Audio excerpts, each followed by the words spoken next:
बारिश की हल्की बूंदें शाम के अंधेरे को और भी सर्द बना रही थीं।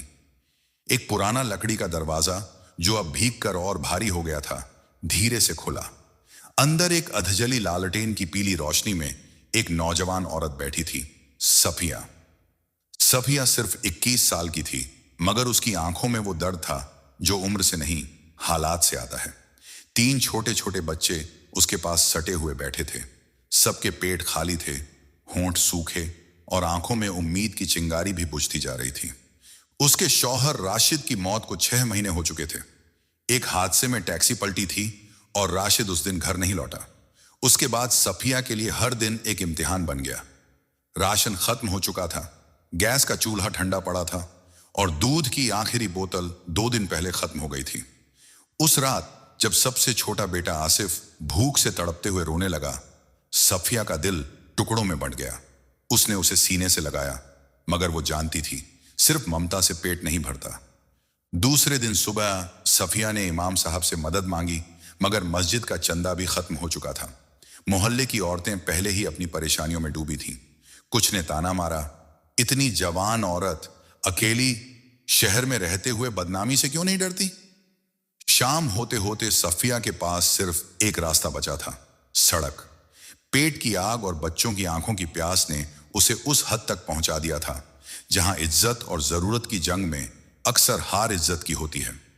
वो उसी टैक्सी स्टैंड पर पहुंची जहां कभी राशिद खड़ा होता था। आंखों में आंसू, चेहरे पर पर्दा और दिल में तूफान लिए सफिया एक टैक्सी की तरफ बढ़ी। भाई साहब, कुछ घंटे की सवारी चाहिए, कहीं दूर। ड्राइवर ने दर्पण में उसका चेहरा देखा। उम्र उससे कुछ नहीं छिपा सकी थी। वो मासूमियत और मजबूरी एक साथ बोल रही थी। कहां जाना है बहन? उसने पूछा। सफिया ने धीरे से कहा, जहां आपकी मर्जी हो, बस बच्चों का पेट भर जाए। इतना कहते ही उसकी आंखों से बहते आंसू रुकने का नाम नहीं ले रहे थे। टैक्सी धीमे धीमे शहर की सड़कों से निकलती चली गई और सफिया की जिंदगी एक ऐसे मोड़ पर आ गई जहां आगे अंधेरा ही अंधेरा था। लेकिन उसी अंधेरे में कहीं एक रहस्य भी छुपा था, कुछ ऐसा जो ना सिर्फ सफिया की किस्मत को बदलेगा, बल्कि उसकी सच्चाई को भी उजागर करेगा। टैक्सी धीमे धीमे चल रही थी। शहर की चमकती रोशनियां पीछे छूट रही थीं और सामने अंधेरी वीरान सड़कें थीं। सफिया खामोश थी। उसकी गोद में आसिफ सो चुका था, मगर उसके दिल में सवालों की आंधियां चल रही थीं। क्या सही कर रही हूं? कहां जा रही हूं? ड्राइवर बार बार रियर मिरर में उसे देखता, मगर उसकी नजर में हवस नहीं थी, कुछ और था, जैसे कोई भारी सोच या छुपा हुआ दर्द। फिर अचानक उसने गाड़ी एक सुनसान मोड़ पर मोड़ दी। कहीं दूर, यही कहा था सफिया ने, और अब सचमुच वो एक अनजानी जगह की ओर बढ़ रहे थे। कुछ देर बाद टैक्सी एक छोटे से गांव जैसे इलाके में एक कच्ची सड़क के पास रुकी। वहां एक टूटा फूटा सा मगर साफ सुथरा मकान था। बाहर एक बूढ़ी औरत तुलसी में पानी डाल रही थी। ड्राइवर ने सफिया की ओर देखा। उतरिए बहन, यहां आप और बच्चे कुछ दिन रह सकते हैं। सफिया घबरा गई। ये कहां है और आप कौन हैं? ड्राइवर ने हल्की मुस्कान के साथ कहा, मेरा नाम वहीद है। आपका शौहर राशिद मेरा अच्छा दोस्त था। हमने साथ ही ड्राइविंग शुरू की थी। जब वो हादसे में मरा तो मैं वहां था। मैं जानता हूं आप किस दौर से गुजर रही हैं। सफिया की आंखें भर आईं। आपने पहले क्यों नहीं बताया? क्योंकि मुझे लगा शायद आप भरोसा नहीं करेंगी। लेकिन आज जब आपको उसी जगह देखा जहां राशिद खड़ा होता था, समझ गया वक्त ने आपको मजबूर कर दिया है। बूढ़ी औरत ने आगे बढ़कर सफिया के सिर पर हाथ फेरा। बेटी, अंदर आ जाओ, बच्चों को दूध भी मिलेगा और तुम्हें एक कोना भी जहां सुकून से रह सको। सफिया का दिल कांप रहा था। यह रहमत थी या कोई नई साजिश? क्या वहीद सच बोल रहा था, या इस खामोश गांव में कुछ और राज छुपा था? रात गहराती जा रही थी। चांदनी की हल्की रोशनी में वो छोटा सा घर किसी रहस्य की तरह लग रहा था। रात का सन्नाटा हर कोने में उतर चुका था। दूर खेतों में झींगुरों की आवाजें गूंज रही थीं और आसमान बादलों से ढका हुआ था। वहीद के लाए दूध और रोटियों से बच्चों ने पेट भर लिया था। पहली बार महीनों बाद सफिया ने अपने बच्चों को तृप्त सोते देखा था, लेकिन उसके अपने मन में भूख नहीं, बेचैनी थी। वहीद की बातें, उसका अचानक सामने आना और ये अनजाना घर। कुछ तो था जो कचोट रहा था। क्या यह सब महज इत्तेफाक था? या कोई छुपी हुई साजिश? रात के तकरीबन 1 बजे थे। बूढ़ी औरत अपने कमरे में जा चुकी थी। बच्चे गहरी नींद में थे। सफिया ने अपनी चादर कसकर ओढ़ी और धीरे से खिड़की की तरफ बढ़ी। वहीद का कमरा आंगन के पार था, दरवाजा बंद, लेकिन खिड़की से हल्की रोशनी छन कर बाहर आ रही थी। सफिया दबे पांव उधर बढ़ी। खिड़की के पास पहुंचकर उसने सांस रोकी और झांकने की कोशिश की। अंदर वहीद किसी से फोन पर बात कर रहा था। उसकी आवाज धीमी थी मगर शांत नहीं, उसमें तनाव था। हां, पहुंचा दिया है उसे, 3 बच्चे भी हैं उसके साथ। सफिया का दिल जोरों से धड़कने लगा। नहीं, अभी तक कुछ नहीं बताया। वो अब भी समझती है मैं राशिद का दोस्त हूं, लेकिन हमें जल्दी करना होगा, नहीं तो शक होने लगेगा। बुजुर्ग औरत को भी ज्यादा देर तक भरोसे में नहीं रखा जा सकता। सफिया की सांसें अटक गईं, उसके हाथ पैर सुन्न हो गए। क्या यह सब एक चाल थी? राशिद का नाम, रहमत का मुखौटा, क्या यह सब झूठ था? अचानक वहीद की नजर खिड़की की तरफ पड़ी। वो चौंक गया और झट से दरवाजे की तरफ बढ़ा। सफिया घबराकर अंधेरे में पीछे हट गई, मगर उसके पैर की चप्पल एक पत्थर से टकरा गई और गिरने की आवाज आई। कौन है वहां? वहीद की आवाज गरजी। अब सफिया के पास वक्त नहीं था। वो अंधेरे में भागी अपने कमरे की ओर। दिल दहाड़ों से धड़क रहा था। जैसे ही उसने दरवाजा बंद किया, उसके हाथ कांप रहे थे। अब वो जान चुकी थी कुछ बड़ा छिपा है। ये कोई रहमत नहीं, ये किसी बड़ी साजिश का पहला पड़ाव है। सुबह की रोशनी अभी पूरी तरह फैली नहीं थी, लेकिन सफिया की नींद रात में ही टूट चुकी थी। वहीद के फोन की बातें उसके जहन में बार बार गूंज रही थी। अब भी समझती है मैं राशिद का दोस्त हूं। वो अब किसी भी कीमत पर खुद को और अपने बच्चों को खतरे में नहीं डाल सकती थी। सफिया ने मन ही मन फैसला कर लिया, वो वहीद का पीछा करेगी, पता लगाएगी वो किससे मिला हुआ है और उसकी मंशा क्या है। सवेरे वहीद हमेशा की तरह उठकर मस्जिद गया और फिर कुछ सामान लेने के बहाने मोटरबाइक लेकर गांव से बाहर निकल पड़ा। सफिया ने बच्चों को बूढ़ी औरत के पास छोड़ दिया, ये कहकर कि उसे थोड़ा खेतों की तरफ जाना है। वो सिर पर दुपट्टा लपेटे दूर से वहीद का पीछा करने लगी। रास्ते में वो खुद को भी कोस रही थी, कहीं ये सब उसके डर का वहम तो नहीं। लेकिन फोन पर कही गई बातें झूठ नहीं थीं। करीब आधा घंटा चलने के बाद वहीद एक सुनसान इलाके में पहुंचा, जहां एक टूटी फूटी हवेली थी। हवेली के बाहर एक जीप खड़ी थी और उसमें 2 अजनबी आदमी खड़े थे। वहीद ने उनसे हाथ मिलाया। सफिया पेड़ों के झुरमुट के पीछे छुपकर सब देख रही थी। उसकी सांसें थम गईं जब उसने वहीद को उन आदमियों को एक तस्वीर दिखाते देखा। तस्वीर वही थी, सफिया की और उसके 3 बच्चों की। ये औरत है, बस 2-3 दिन में सब तैयार हो जाएगा, फिर भेज देंगे बॉर्डर पार, वहीद बोला। एक आदमी ने कहा, कीमत तय हो चुकी है, बस लड़की को भरोसे में रखना, और हां, बच्चे जिंदा चाहिए। सफिया के पैरों तले जमीन खिसक गई। उसकी आंखों में जैसे आग भर आई। यह सिर्फ धोखा नहीं था, यह इंसानियत के खिलाफ एक सौदा था। वो भागी, पेड़ों के पीछे से निकलती, खेतों को पार करती। वो जान चुकी थी उसे अब रुकना नहीं है। लेकिन रास्ते में वो अजनबी आदमी उसे देख लेते हैं। अरे वो देखो, लड़की भाग रही है। अब शुरू होती है एक जानलेवा दौड़, सफिया की जिंदगी की सबसे खतरनाक भाग दौड़। घबराहट, आंसू और डर, सफिया की हर सांस इन तीनों में उलझ चुकी थी। पीछे से अजनबी आदमियों की आवाजें गूंज रही थीं। वो उधर गई है, पकड़ो उसे। सामने कीचड़ से भरा रास्ता, एक पुरानी टूटी दीवार और उसके पार एक वीरान सुनसान मकबरा। वक्त कम था। सफिया ने बिना सोचे समझे वहां छलांग लगाई और मकबरे के अंदर छुप गई। भीतर घुप अंधेरा था, लेकिन सफिया के डर ने उसकी आंखों को तेज बना दिया था। सांस रोके वो एक कोने में दुबक गई। बाहर कदमों की आवाजें आ रही थीं। फिर किसी ने दरवाजा खोला। एक टॉर्च की रोशनी मकबरे के पत्थरों पर नाचती रही। फिर सब शांत हो गया। कुछ देर बाद सफिया को लगा जैसे कोई उसकी तरफ बढ़ रहा है। वो कांप गई, हाथ में पत्थर उठा लिया, लेकिन अगले ही पल किसी ने बेहद नर्म आवाज में कहा, डरिए मत, आप मुसीबत में हैं, मुझे सब पता है। अंधेरे में से एक लंबा छरहरा आदमी सामने आया। उसकी आंखों में गहराई थी और चेहरा गर्द और धूल से ढका था, लेकिन उसमें एक अजीब शांति थी। आप कौन हैं? सफिया की आवाज थरथरा रही थी। मेरा नाम शायान है, उसने कहा। मैं एक पत्रकार हूं। महीनों से इस इलाके में चल रहे औरतों और बच्चों की तस्करी के पीछे के नेटवर्क पर काम कर रहा हूं। वहीद और उसके आदमी इस गिरोह के हिस्से हैं। सफिया सन्न रह गई। मैंने आपको उसी दिन देख लिया था जब आप पहली बार गांव आई थी, लेकिन सबूत इकट्ठा करना जरूरी था। आपसे मिलने का सही वक्त यही था। अब वक्त है कि हम दोनों मिलकर इस गिरोह को बेनकाब करें। मगर मेरे बच्चे? सफिया की आंखों से आंसू बहने लगे।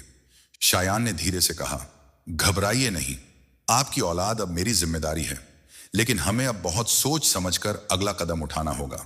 शायान ने जितनी भी सुरक्षा देने की बात कही थी, सफिया के लिए सबसे बड़ी चिंता उसके बच्चे थे। जब तक वो उसके पास न हो, तब तक कोई योजना मायने नहीं रखती। उसने शायान से कहा, मुझे वापस जाना होगा। मेरे बच्चे अकेले हैं उस बूढ़ी औरत के पास। अगर वहीद को जरा भी शक हुआ तो वो... शायान ने उसकी आंखों में देखा और समझ गया, मां की ताकत क्या होती है। ठीक है, शायान बोला, तुम सीधे मत जाओ, मैं पास पास ही रहूंगा, छुप कर। कोई खतरा हुआ तो इशारा करना। सफिया ने सिर हिलाया। उसके पांव कांप रहे थे, लेकिन दिल में एक आग थी। जैसे तैसे सफिया गांव पहुंची। आसमान में काले बादल थे और हवा में साजिश की महक। उसने देखा कि वहीद बाहर नहीं था। वह तेजी से अंदर भागी। बूढ़ी औरत चौंक गई। बेटी, तू कहां चली गई थी? वहीद बहुत गुस्से में था। कह रहा था तू बच्चों को लेकर भाग गई है। सफिया के दिल की धड़कन तेज हो गई। वो सीधे बच्चों के पास गई। वो सो रहे थे। उसने उन्हें अपने सीने से लगा लिया, लेकिन तभी बाहर से जीप की आवाज आई। वहीद लौट आया था। बूढ़ी औरत ने खिड़की से देखा, 3 आदमी और हैं साथ में। इनके हाथों में कुछ है। सफिया ने जल्दी से बच्चों को उठाया और आंगन के पिछले रास्ते से निकलने की कोशिश की, लेकिन तभी वहीद की आवाज गूंजी, सफिया, अब और छुपने की कोशिश मत कर। तू क्या सोचती है? मैं नहीं जानता तू कहां गई थी। सफिया ने बच्चों को गोद में उठाया और भागने लगी, लेकिन तभी सामने से एक लंबा तगड़ा आदमी आ गया। उसने उसका रास्ता रोका। तू नहीं बच सकती और ना ही ये बच्चे। सौदा तय है और माल पहुंचाना है। तभी अचानक हवा में एक चीख सी गूंजी और एक लाठी उस आदमी के सिर पर आ गिरी।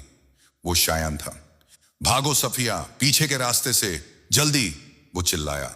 सफिया बच्चों को लेकर दौड़ी, लेकिन रास्ते में बूढ़ी औरत खड़ी थी। मैं जानती थी वहीद कैसा है। भाग बेटी, मैं इन सब को रोके रखूंगी। सफिया के पांव जैसे पर बन गए, लेकिन यह भागना आसान नहीं था। सामने जंगल का रास्ता था और अंधेरे में कई आवाजें गूंज रही थीं। सफिया अपने तीनों बच्चों को सीने से लगाए हुए कांपते कदमों से अंधेरे जंगल में भाग रही थी। पीछे से वहीद और उसके आदमियों की आवाजें गूंज रही थीं, मगर बूढ़ी औरत और शायान ने उन्हें कुछ देर के लिए रोके रखा था। पेड़ों के बीच से चांद की हल्की रोशनी छनकर गिर रही थी।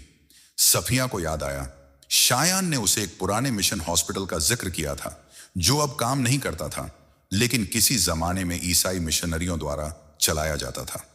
वहां अब कोई नहीं रहता, पर वो जगह एक सुरक्षित पनाह बन सकती थी। कांटे, झाड़ियां और ठंडी जमीन। सफिया के पांव लहूलुहान हो चुके थे, मगर मां की ममता ने उसे गिरने नहीं दिया। बच्चों की आंखों में डर था, मगर मां का हाथ उनकी ढाल बना हुआ था। करीब 2 घंटे की जानलेवा दौड़ के बाद दूर से एक पुरानी ईंटों की इमारत दिखी। एक बड़ा सा क्रॉस टूटा हुआ था और दीवारों पर काई जमी थी। यही था पुराना मिशन हॉस्पिटल। सफिया ने अंदर दाखिल होते ही दरवाजा बंद कर दिया और एक कमरे में बच्चों को लिटाया। कमरे में पुराने स्ट्रेचर और टूटी खाटें थीं, लेकिन दीवारों ने सुरक्षा का एहसास दिया। थोड़ी देर बाद दरवाजे पर दस्तक हुई। सफिया का दिल उछलकर गले में आ गया। उसने एक लकड़ी उठाई और दरवाजे की ओर बढ़ी। सफिया, मैं हूं, शायान। दरवाजा खुलते ही शायान अंदर आया, जख्मी और थका हुआ, मगर उसके चेहरे पर राहत थी। मैंने उन्हें भटका दिया, वो अब गांव की ओर भागे हैं। हमारे पास थोड़ी मोहलत है। सफिया की आंखों से आंसू बह निकले। अब क्या करेंगे? ये लोग तो हमें मरने नहीं देंगे। शायान ने गहरी सांस ली और एक पुरानी अलमारी से कुछ कागजात निकाले। अब वक्त है उन्हें उजागर करने का। ये लो, ये सबूत हैं, तस्वीरें, ऑडियो रिकॉर्डिंग, नाम, बैंक ट्रांजैक्शन। इस गिरोह के पूरे नेटवर्क की पोल खोलने के लिए काफी हैं। हम इन्हें लेकर शहर चलेंगे। मगर हमें एक व्यक्ति की जरूरत है, कोई भरोसेमंद जो मीडिया तक इसे पहुंचाए। सफिया ने धीरे से पूछा, क्या तुम भरोसे के लायक हो शायान? शायान मुस्कुराया, तुम पर यकीन करके मैं अपनी जान जोखिम में डाल चुका हूं। अब फैसला तुम्हारे हाथ है। अभी रात गहरी थी, मगर इस अंधेरे के बाद रोशनी की पहली किरण नजदीक थी। शायान की बातों के बाद सफिया थोड़ी देर तक चुप रही। बच्चे थके हुए थे और धीरे धीरे नींद में चले गए थे। बाहर अब भी अंधेरा था, लेकिन हवाओं में कुछ अलग सी सरसराहट थी। शायान दीवार से टिककर बैठ गया और थके हुए स्वर में बोला, मैं कुछ देर के लिए आंखें बंद करता हूं, सुबह होते ही निकलते हैं। सफिया चुपचाप कमरे से बाहर निकल गई। पुराने हॉस्पिटल की गलियों में चलती हुई वह तहखाने की ओर बढ़ी। दीवारों पर धूल और जाले थे, फर्श जगह जगह से टूटा हुआ था। वह एक दरवाजे के पास पहुंची जिस पर लिखा था, रिकॉर्ड रूम 1993 से 2006 तक। दरवाजा मुश्किल से खुला। अंदर हर तरफ रजिस्टर और कागज बिखरे हुए थे, कुछ चूहों द्वारा कुतरे गए, कुछ आंशिक रूप से जले हुए। एक कोने में एक बड़ी अलमारी जली हुई हालत में थी। सफिया को जैसे किसी अदृश्य ताकत ने खींचा। उसने उस अलमारी के नीचे गिरे कागजों को खंगालना शुरू किया और तभी उसका हाथ एक अधजले रजिस्टर पर पड़ा। वो लगभग राख हो चुका था, मगर एक पन्ना अब भी बाकी था। सफिया ने उसे खोला। उस पन्ने पर उसकी तस्वीर थी, वही मासूम सी शक्ल, मगर बहुत पुरानी। और उसके नीचे लिखा था, subject number 4, Safia bint Rashid, transferred from Al Karim shelter home 2006। Safia का दिल थम गया। 2006, लेकिन उस साल तो मैं 7 साल की थी। शेल्टर होम, मुझे तो याद भी नहीं। उसके हाथ कांपने लगे। नीचे कुछ और लिखा था, प्रोजेक्ट बंद कर दिया गया, लेकिन डेटा संरक्षित रहेगा। साफिया की लोकेशन 2020 के बाद अज्ञात। सफिया पीछे हट गई, दीवार से टकराई। तो ये सब मेरी जिंदगी, मेरी पहचान कोई और तय कर रहा था। वो एकदम टूटने वाली थी कि तभी शायान तहखाने में आ गया। उसके चेहरे पर परेशानी थी। तुम यहां क्या कर रही हो? सफिया ने कांपती आवाज में कहा, ये देखो, ये मेरी फोटोग्राफ है। ये सब क्या है शायान? क्या तुम जानते थे? शायान का चेहरा सफेद पड़ गया। मुझे लगता है हमें अब सिर्फ वहीद से नहीं, बल्कि एक और बड़े राज से लड़ना है। सफिया, शायद तुम्हारा अतीत इस जाल की असली शुरुआत है। तहखाने की उस जली हुई फाइल ने सफिया की जिंदगी का वो दरवाजा खोल दिया था जिसके पीछे अंधेरा ही अंधेरा था। मैं कौन हूं? यह सवाल अब उसकी रग रग में दौड़ने लगा था। वहीद, तस्करी और खतरे से परे। अब उसके लिए सबसे बड़ा रहस्य उसका खुद का अतीत था। शायान ने जब उसके चेहरे पर वो बेचैनी देखी तो कहा, अगर तुम चाहो तो मैं पता कर सकता हूं अल कारिम शेल्टर होम कहां था और अब क्या वहां कुछ बाकी है या नहीं। लेकिन सफिया ने उसका हाथ थाम कर कहा, नहीं, अब मुझे खुद जाना है। अगर मैं पीछे हट गई तो सारा सच वहीं रह जाएगा, धूल में दबा, राख में दफन। अगली सुबह बच्चों को लेकर दोनों एक सुनसान खस्ता हाल बस में बैठे। बस की मंजिल थी जाफराबाद, एक पुराना शहर जहां शेल्टर होम होने की बात रजिस्टर में लिखी थी। सफर लंबा था और हर मोड़ पर एक अनदेखे खतरे की आशंका मंडरा रही थी। जाफराबाद पहुंचकर जब उन्होंने शहर के सरकारी रिकॉर्ड दफ्तर में पूछा तो एक बुजुर्ग अफसर ने थके स्वर में कहा, अल कारीम? हां, वो शेल्टर तो 2010 में आग में जलकर खाक हो गया। किसी ने कहा था कि वो हादसा नहीं था। सफिया ने धीरे से पूछा, क्या वहां के बच्चों की कोई लिस्ट है? बुजुर्ग ने कुछ पुरानी फाइलों के ढेर से एक बक्सा निकाला। उसमें एक अधूरी लिस्ट थी और उसमें नाम था सफिया बिन्त रशीद। आगे लिखा था, अडॉप्टेड, अनजान गंतव्य। सफिया के होंठ सूख गए। मुझे गोद ले लिया गया था, लेकिन किसने और क्यों? तभी अफसर ने कुछ और फाइलें पलटते हुए कहा, अगर सच में जानना है तो तुम्हें एक नाम याद रखना होगा, मोहतरमा यास्मीन बेगम। वो उस शेल्टर की आखिरी अधीक्षा थी। आखिरी बार उन्हें इसी शहर के बाहरी इलाके के कब्रिस्तान के पास देखा गया था। जैसे ही सफिया फाइलें हाथ में लेकर बाहर निकली, हवाओं में एक अजीब बेचैनी थी। बच्चों का हाथ थामे हुए वो कदम कदम पर जैसे किसी अनजाने साए को महसूस कर रही थी। तभी फुटपाथ पर एक किताब की दुकान के सामने से गुजरते हुए उसका ध्यान एक उड़े हुए कागज पर गया। वो कागज उसके पैरों के पास आकर गिरा, किसी भूले हुए डर की तरह। उसने धीरे से कागज उठाया। पुराना था, धुंधला, मगर उस पर बड़े ही साफ अक्षरों में लिखा था, अगर जिंदा हो तो उसी पेड़ के नीचे आना जहां पहली बार तुम्हें छोड़ दिया गया था। कोई जो अब भी याद करता है? सफिया की रूह कांप गई। यह सिर्फ एक इत्तेफाक नहीं हो सकता। उसे वो धुंधली यादें तैरने लगी। छोटे से हाथ में एक गुड़िया, एक पेड़ जिसके नीचे एक बूढ़ी औरत कुछ बुदबुदा रही थी, ठंडी रात और एक कार की लाल रोशनी जो उसे वहां छोड़ गई थी। कहीं ये वही पेड़ तो नहीं, वो जो शेल्टर होम के पीछे था? शायान ने उसकी आंखों की बेचैनी पढ़ ली। तुम्हें जाना चाहिए, मैं बच्चों के साथ यहीं इंतजार करूंगा। सफिया उस पुराने रास्ते पर चली जो अब पूरी तरह झाड़ियों और पत्थरों से भर चुका था। हर कदम पर बचपन की एक टूटी आवाज, एक भूली हुई सिसकी उसके कानों में गूंज रही थी। आखिरकार वो उस जगह पहुंची, एक टूटा सा मगर अब भी खड़ा विशाल पेड़। उसने पेड़ के पास जमीन को देखा, कुछ खुदा हुआ था। उसे उंगलियों से हटाते ही एक लोहे का डिब्बा निकला। डिब्बे के अंदर एक चिट्ठी थी और एक पुरानी चूड़ी। चिट्ठी में लिखा था, मेरी प्यारी सफिया, जब तुम्हें वहां छोड़ा गया मेरी मर्जी से नहीं था, मुझे मजबूर किया गया। मैं लौट आई थी मगर बहुत देर हो चुकी थी। अगर तुम इसे पढ़ रही हो तो जान लो, तुम्हारे पीछे बहुत बड़ा राज है और बहुत लोग हैं जो नहीं चाहते कि वो सामने आए।